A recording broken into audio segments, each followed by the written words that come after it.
Alright, let's talk about Trap. Okay, so I'm going to be completely honest, I am not overly familiar with M. Shyamalan's films. I have seen some of them, but not all of them. And I tend to have a less of a liking to his work. Oops.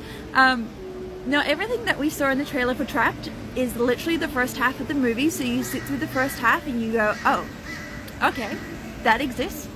I'm not surprised. Here we go. I can probably quote this word for word and scene for scene, like I'm kind of really bored. But then it gets to the second half, and the second half of Trapped is where it really picks up. Because you haven't seen it in trailers, so you sit there going, what's this? What's this? Why am I, oh. And it becomes a cat-mouse game that is just a really fun, intricate dance to play around with.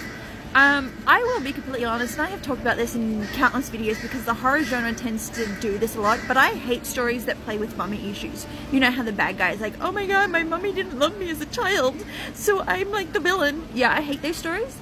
But for Trapped, spoiler alert, but for Trapped, it plays with mummy issues in a very clever way that I'm like, I actually don't mind mummy issues now. Like, you can stay. It is very interesting. I believe M. Shyamalan makes a cameo in the first half of the film. I believe it's him anyway. I'm not overly sure because I'm not really sure what he looks like, but I'm assuming that's him.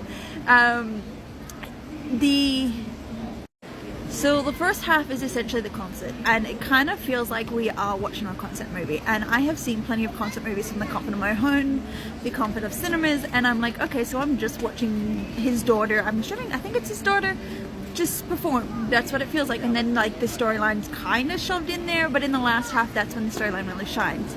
I don't think I had any major issues watching this film. Like I said, what's in the trailer is the first half. It's the second half that will get you. I think it's very clever. I think it's very like, there are some scenes where it does feel predictable, and there's other scenes where you're like, oh no, I like this cool. I do have a question though, like, if you drug somebody, don't they get all woozy, right? Like, we kind of got the woozy feeling, but then they get tasered, and then all the tasering stops, and now they're fine. Shouldn't they be like knocked out between the drugs and the tasing? Like, what? I will admit there is a shirtless scene for Josh Hartnett.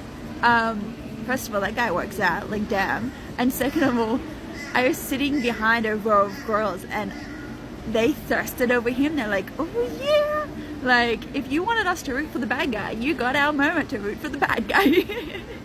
Like, Trap's pretty good to sit through. It's definitely the first half that is a bit slower, but the second half is absolutely brilliant. Some scenes are predictable, some scenes are really quite clever, but no, I actually surprisingly liked Trap.